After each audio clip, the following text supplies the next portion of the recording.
Hi guys, അസ്സലാമു അലൈക്കും. Welcome back to my channel. ഇന്ന് ഞാനൊരു ഈവനിങ് സ്നാക്ക് റെസിപ്പി ആയിട്ടാണ് വന്നിട്ടുള്ളത്. നല്ല ഈസി ആയിട്ട് നമുക്ക് വീട്ടിൽ തന്നെ ഉണ്ടാക്കിയെടുക്കാൻ പറ്റുന്ന ഈസി ആയിട്ടുള്ളൊരു സാൻഡ്വിച്ചാണ്, ഒരു എഗ് സാൻഡ്വിച്ചാണ്. അപ്പോൾ നമുക്കതെങ്ങനെയാണ് ഉണ്ടാക്കുന്നത് നോക്കാം. അതിന് മുൻപായിട്ട് ഞാൻ ഇതിലെടുത്തിട്ടുള്ള ഇൻഗ്രീഡിയൻസ് ഞാൻ കൊടുത്തിട്ടുണ്ട് ഇതിൽ. അപ്പോൾ നിങ്ങളതൊക്കെ ഒന്ന് ചെക്ക് ചെയ്യുക. നല്ല ഈസിയാണ്, വേഗം തന്നെ നമുക്കപ്പോൾ ഉണ്ടാക്കാനായിട്ട് തുടങ്ങാം. അപ്പോൾ അതിന് മുൻപായി എൻ്റെ ചാനൽ ആദ്യമായി ആരെങ്കിലും കാണുന്നുണ്ടെങ്കിൽ ഒന്ന് സബ്സ്ക്രൈബ് ചെയ്യുക. അതിൻ്റെ കൂടെ തന്നെയുള്ള ബെല്ലൈക്കൺ കൂടെ ക്ലിക്ക് ചെയ്യുക. ബെല്ലൈക്കൺ ക്ലിക്ക് ചെയ്യുമ്പോൾ ഓൾ തന്നെ പ്രസ് ചെയ്യുക. എന്നാലേ ഞാനിടുന്ന എല്ലാ വീഡിയോസും നിങ്ങൾക്ക് നോട്ടിഫിക്കേഷനായിട്ട് വരികയുള്ളൂ. അപ്പോൾ ഞാനിവിടെ അതിന് വേണ്ടിയിട്ടൊരു ബൗൾ എടുത്തിട്ടുണ്ട്, ഒരു വലിയ ബൗള്. അതിലേക്ക് ഞാനിവിടെ ചെറുതാക്കി അരിഞ്ഞ് വെച്ചിട്ടുള്ള ക്യാബേജ് 1 കപ്പ് ഇട്ട് കൊടുക്കുന്നുണ്ട്. ഇനി ഇതിലേക്ക് ഞാൻ 1/2 കപ്പ് ഉള്ളി കൂടെ അരിഞ്ഞ് വെച്ച് ഇട്ട് കൊടുക്കുന്നുണ്ട്. നിങ്ങൾക്കിനി ഇതിലേക്ക് വേണമെന്നുണ്ടെങ്കിൽ ക്യാപ്സിക്കം ചേർത്ത് കൊടുക്കാം, തക്കാളി ചേർത്ത് കൊടുക്കാം. ഞാനിപ്പോൾ അതൊന്നുകൂടെ ചേർക്കുന്നില്ല. പിന്നെ 2 പച്ചമുളക് എടുത്തിട്ടുണ്ടായിരുന്നു, അതും കൂടെ ഇട്ട് കൊടുക്കുന്നുണ്ട്. പിന്നെ നമ്മുടെ മെയിൻ ഇൻഗ്രീഡിയൻ്റ് ആയിട്ടുള്ള പുഴുങ്ങി എടുത്തിട്ടുള്ള കോഴിമുട്ട കൂടെ ഇട്ടിട്ട് ഞാനിതിനി ഒന്ന് ഉടച്ച് മിക്സ് ചെയ്ത് കൊടുക്കുന്നുണ്ട്. ഈ കോഴിമുട്ട ഒക്കെ നന്നായി ഒന്ന് ഉടച്ച് നമുക്കിതിൽ മിക്സ് ചെയ്ത് കൊടുക്കാം. അപ്പം ഞാനിതൊന്നും ഇപ്പം പച്ചക്കറികൾ ഞാനെടുത്ത വെജിറ്റബിൾസ് ഒന്നും ഞാനിവിടെ കുക്ക് ചെയ്തെടുത്തതല്ല, ഞാൻ അങ്ങനെ തന്നെ ഫ്രഷ് ആയിട്ടുള്ളത് എടുത്തതാണ്.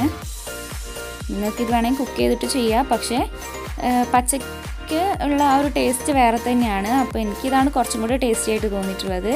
അപ്പോൾ ഞാൻ ഈ കോഴിമുട്ടൊക്കെ നല്ലോണം ഒന്ന് ഉടച്ച് അതിൽ മിക്സാക്കി എടുത്തിട്ടുണ്ട്. ഇനി ഞാൻ ഇതിലേക്ക് ചേർക്കാൻ പോകുന്നത് മയോണൈസാണ്. മയോണൈസ് ഞാനിവിടെ 2 ടേബിൾ സ്പൂണ് ചേർത്ത് കൊടുക്കുന്നുണ്ട്. ഇനി നമുക്ക് അതും കൂടെ ഒന്ന് നല്ലോണം മിക്സാക്കി എടുക്കാം. മയോണൈസ് എങ്ങനെയാണ് ഉണ്ടാക്കുന്നതെന്ന് അറിയാത്തവർക്ക് ഞാൻ ഇതിനു മുൻപ് മയോണൈസ് ഉണ്ടാക്കുന്നൊരു വീഡിയോ ഇട്ടിട്ടുണ്ട്. അതിൻ്റെ ലിങ്ക് ഞാൻ ഡിസ്ക്രിപ്ഷനിൽ കൊടുക്കാം, ഒന്ന് ശ്രദ്ധിച്ചാൽ മതി. മയോണൈസിൽ നമ്മൾ ഒരിത്തിരി ഉപ്പ് ഇട്ടത് കൊണ്ടിട്ട് നമ്മൾ ലാസ്റ്റ് ഇതിലേക്ക് ഉപ്പൊക്കെ ചേർക്കുന്നുള്ളൂ.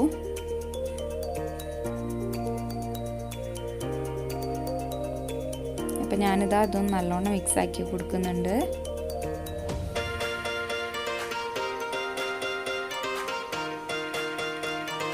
അപ്പോൾ ഇതാ മയോണൈസൊക്കെ അതിൽ നല്ലോണം മിക്സായി വന്നിട്ടുണ്ട്. അതിലേക്ക് ഞാനൊരു ടേസ്റ്റിന് വേണ്ടിയിട്ട് ചെറുതായിട്ടൊന്ന് ചെറുനാരങ്ങ പിഴിഞ്ഞു കൊടുക്കുന്നുണ്ട്.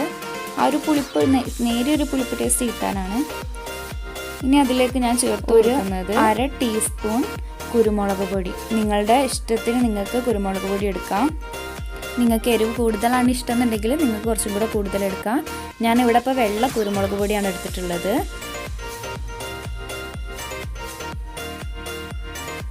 ഇനി ഞാൻ ഇതിലേക്ക് 1/2 ടീസ്പൂൺ ഉപ്പ് കൂടെ ചേർത്ത് കൊടുക്കുന്നുണ്ട്. ഇനി ഇതെല്ലാം കൂടെ നമുക്ക് നല്ലോണം മിക്സാക്കി എടുക്കാം. എല്ലാം ചേർത്തതിന് ശേഷം നല്ലോണം മിക്സാക്കി കൊടുക്കണം. അപ്പോഴേ എല്ലാ ഭാഗത്തേക്കും ആ ഒരു ടേസ്റ്റ് വരുള്ളൂ. ഇനി ഞാൻ ഇതിലേക്ക് അവസാനമായിട്ട് കുറച്ച് ടൊമാറ്റോ സോസാണ് ഒഴിച്ചു കൊടുക്കാൻ പോകുന്നത്. ആ ഒരു പച്ചക്കറിയുടെ ആ ഒരു പച്ച ചൊവ്വ, ക്യാബേജിൻ്റെ ഒക്കെ ഒരു പച്ച ചൊവ്വ മാറി കിട്ടാനാണ്. ഇതുകൂടെ ചേർക്കുമ്പോൾ നല്ല ടേസ്റ്റി ആയിട്ട് വരും. നല്ലൊരു അടിപൊളി സാൻഡ്വിച്ചാണിത്. ഏറ്റവും ഈസി ആയിട്ട് നമുക്ക് വൈകുന്നേരമൊക്കെ പെട്ടെന്നൊരു സാൻഡ്വിച്ച് ഉണ്ടാക്കണമെന്നുണ്ടെങ്കിൽ എളുപ്പമായിട്ട് നമുക്ക് ഉണ്ടാക്കാൻ പറ്റിയതാണിത്. അപ്പം ഞാനിതൊന്ന് മിക്സാക്കി എടുത്തിട്ടുണ്ട്. ഇനി നമുക്ക് നമ്മുടെ ബ്രെഡ് കട്ട് ചെയ്യാൻ തുടങ്ങാം. ഞാനിവിടെ 6 കഷ്ണം ബ്രെഡ് എടുത്തിട്ടുണ്ട്. നിങ്ങളുടെ കണക്കിന് നിങ്ങൾക്ക് എടുക്കാം. ഇനി അതിൻ്റെ സൈഡൊക്കെ ഒന്ന് ഞാൻ പോക്കി എടുത്തിട്ടുണ്ട്. ഇനി നമുക്ക് ഇതിലേക്ക് നമ്മൾ നേരത്തെ മിക്സ് ചെയ്ത് വെച്ചിട്ടുള്ള മിക്സ് ഒന്ന് സ്റ്റഫ് ചെയ്ത് കൊടുക്കാം. ഞാൻ അതിൽ നിന്ന് കുറച്ചെടുത്തിട്ട് ആദ്യം ഒരു ബ്രെഡിൻ്റെ മുകളിലായിട്ട് ഇങ്ങനെ ഒന്ന് പരത്തി വെച്ച് കൊടുക്കുന്നുണ്ട്. അപ്പോൾ ഒന്ന് നമുക്കൊന്ന് ക്ലിയർ ആക്കിയിട്ട് കറക്റ്റാക്കിയിട്ട് ഒന്ന് പരത്തി വെച്ച് കൊടുക്കാം.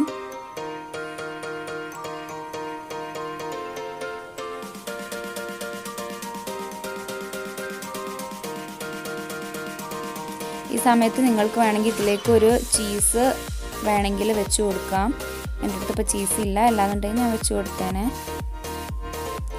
ഇനി ഇതിൻ്റെ മുകളിലായിട്ട് നമുക്ക് അടുത്ത കഷ്ണം ബ്രെഡ് വെച്ചിട്ട് ഒന്ന് പ്രസ് ചെയ്ത് കൊടുക്കണം. എന്നാലും അത് അതിൽ നല്ലോണം സ്റ്റിക്കി ആയിട്ട് നിൽക്കുകയുള്ളൂ, അല്ലെങ്കിൽ വേഗം അടർന്ന് പോരാനുള്ള ചാൻസ് ഉണ്ട്. ഞാനൊന്ന് അമർത്തി കൊടുക്കുന്നുണ്ട്. ഇനി നമുക്ക് ബാക്കിയുള്ള എല്ലാം ഇതുപോലെ ഒന്ന് റെഡിയാക്കി എടുക്കാം. അപ്പോൾ ഇതാ നമ്മുടെ സാൻഡ്വിച്ച് ഏറ്റവും ഈസി ആയിട്ട് തന്നെ റെഡി ആയിട്ടുണ്ട്. നിങ്ങൾക്ക് എൻ്റെ വീഡിയോ ഇഷ്ടപ്പെട്ടെന്ന് വിചാരിക്കുന്നു. എല്ലാവരും ഇഷ്ടപ്പെട്ടെങ്കിൽ ഇത് ട്രൈ ചെയ്ത് നോക്കണം. ഉണ്ടാക്കി നോക്കിയിട്ട് എല്ലാവരും ഇതിൻ്റെ ഫീഡ്ബാക്ക് നിങ്ങൾ എന്തായാലും കമൻറ്റ് ബോക്സിൽ അറിയിക്കുക. പിന്നെ നിങ്ങൾക്ക് എന്ത് സംശയം ഉണ്ടെങ്കിൽ നിങ്ങൾക്ക് കമൻറ്റ് ബോക്സിലൂടെ ചോദിക്കുക. ഇഷ്ടപ്പെട്ടെങ്കിൽ ലൈക്ക് ചെയ്യുക, ഷെയർ ചെയ്യുക. എൻ്റെ ചാനൽ ആരെയും പുതുതായിട്ട് കാണുന്നുണ്ടെങ്കിൽ സബ്സ്ക്രൈബും ചെയ്യുക. Thanks for watching. അപ്പോൾ നമുക്ക് മറ്റൊരു വീഡിയോയിൽ കാണാം.